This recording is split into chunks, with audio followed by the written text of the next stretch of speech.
Isang mapagpalang araw po sa atin lahat.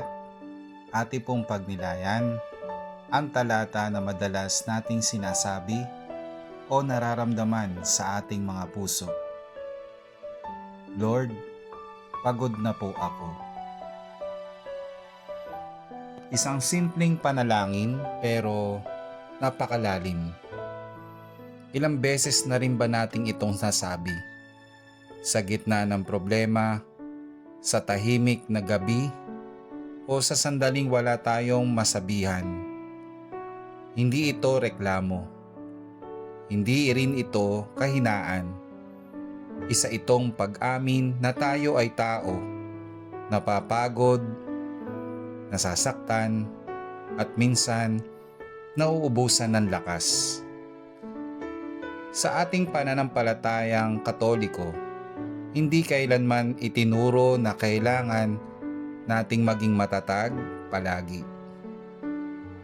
Kahit si Jesus ay napagod, umiyak at nagdusa. Kaya kapag sinabi mong, Lord, pagod na po ako, hindi kanya huhusgahan.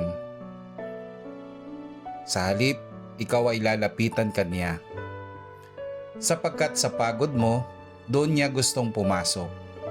Sa kahinaan mo, doon niya gustong magbigay ng lakas. Minsan iniisip natin na kailangan muna nating maging okay bago lumapit sa Diyos. Pero ang totoo, ang Diyos ay hindi naghihintay sa ating lakas. Hinahanap niya tayo sa ating pagod. Doon niya ibinubulong ang kanyang pangako. Lumapit kayo sa akin, kayong mga napapagod at nabibigatan, at kayo'y aking bibigyan ng kapahingahan. Ang pagod mo ay hindi katapusan. Ito ay paanyaya. Paanyaya na magtiwala, magpahinga, at muling umasa.